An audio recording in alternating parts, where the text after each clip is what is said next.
Video the other day where a guy had got one of them Giacomo boxes that he charged up, which I'll cover in a bit, but he then run everything. He charged a Giacomo in the house, then put it in the back of his van, and then run everything off the Giacomo 240 and 12 volt. But then he put a 3-pin plug in it and lifted everything to 240, which I thought was a bit weird, really. As you see in the back of mine, even my radio in the back, everything in mine is 12 volts, which I think is a lot more convenient. I don't cook with 240, I use gas. I don't boil the kettle apart from with gas. So, and a lot of the things that he'd done I just thought was a bit bizarre. So this is the way I've done it. You know, everybody has their own way of doing it, but this is the way that I've done mine. So at the moment, you click onto my accessories, nothing's working. I've got a main isolator switch down here, which turns, and then everything in here then is now connected. And then I still run everything through a separate panel. So I've got my accessories, which is all that lot over there. I've got my water tanks that run my taps and drinking. So I've got that one for my drinking, which is a separate tank to the drinking tank. So that's my pumps. So then when you jump in,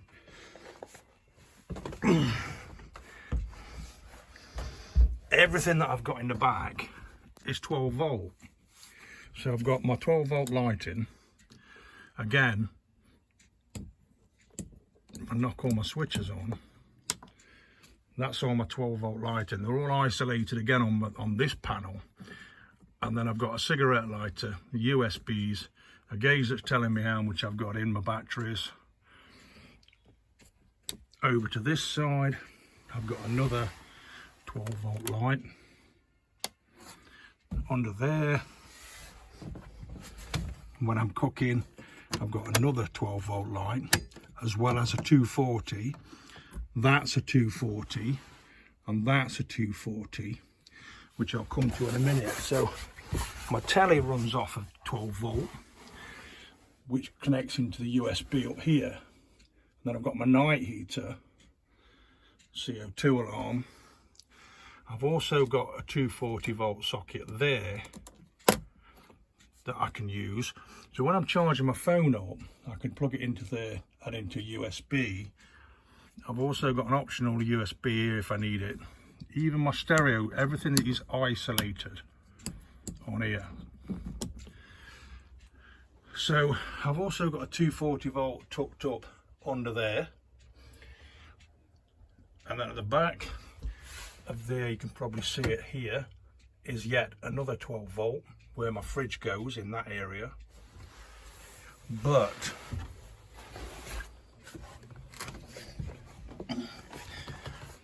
if I go on a site and I'm on a hookup and I want to use 240, then what I've done, and this is what I found is a better way of doing it for me, is if I turn my electrics off in the back, so now I've got no 12 volt working off my two leisure batteries underneath here. You can see the panel's not lit up. If you go under here,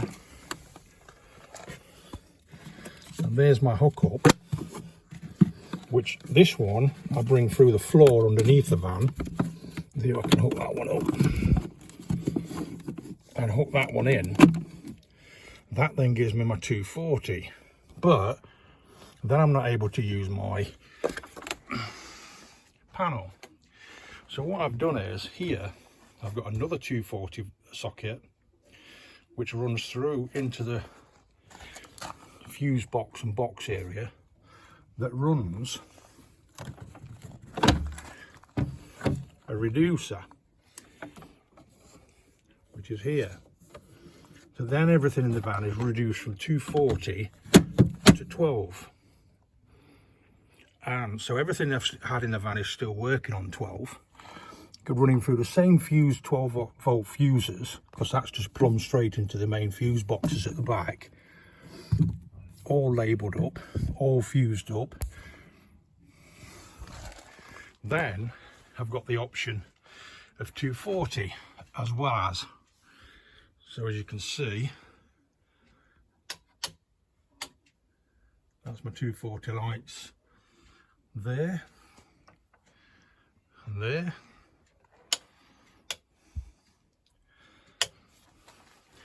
And I've still got all the, that's a light there, a footlight when you're getting in. I've still then got everything working on my 12, which is now reduced from 240, which is not running off the leisure batteries, it's now running off the hookup. So everything I was using before, fridges, tellies, USBs, my taps, is now running off 240 reduced to 12, which I think is a better way of doing it. And I've then also got the option of my 240 light, which I can control from there, or I can control from the initial switch panel. So at the minute, everything's running off a 240, reduced to 12, apart from the lights, which are 240. So then, if I am on a hookup, I have down here a smart charger, which is connected to the 2 leisure batteries fitted under here, which I can then put into a 240 and charge the leisure batteries up. And I also run 2 main batteries for the vehicle. So I've got 2 main batteries under there and 2 leisure batteries. If I need to charge them on a hookup, I can charge them up with a backup, blah blah blah. Now the thing is, I've put my hookup cable there through the floor and up, which I think is more convenient. But I also have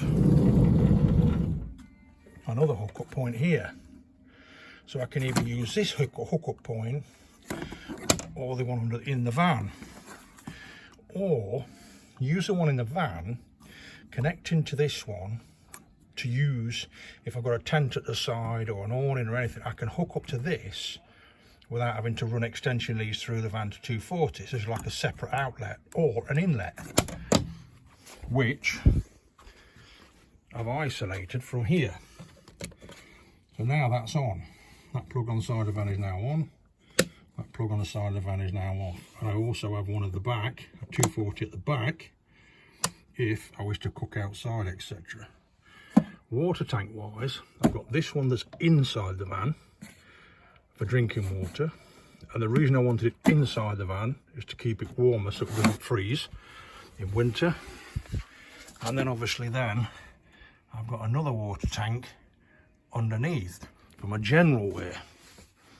But the only and then everything in the back is then fused again from this fuse box. And the only tip that I would give you is, when you're wiring everything up, draw a plan and keep the plan so you know what colour wires go to where, what fuse, or make sure you label your fuses to where everything goes. I just think for me that is a better option. And I've also got another 12-point plug here if I need it for pumping tyres or anything like that, without having to go into the main living area. I can run it off of this point. And then under the garage area, in this section, that's where my diesel heater is. So the heat, we all know that when it's pumped into, I get so much pumped into the garage area and so much pumped into this area.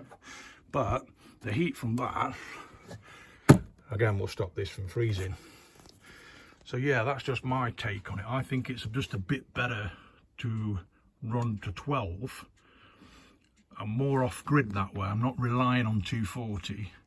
And then when I do put the solars on, that should charge them up. Now, another thing what people have been doing is with these Giacomo boxes, if you with your hookup cable, you can buy an adapter or adapt it to fit into a vehicle electric charge point. So if you go to a supermarket and want to do your shopping, you can connect it to your electric vehicle charge point through your app and charge your Giacomo or your power box. So when you come back to the van, it's recharged. So that's why a lot of them is not having leisure batteries now. Now I could do the same thing, which I'm considering. So if I wanted to go shopping and my leisure batteries under here are low, I could connect into a vehicle charging point, charge to my van into electrical vehicle charging point, run my battery charger and charge my batteries. And that's the way that I've done mine. I just think it's a lot better to run on 12 than 240. That's just my opinion. Everybody does it what they believe is best for them.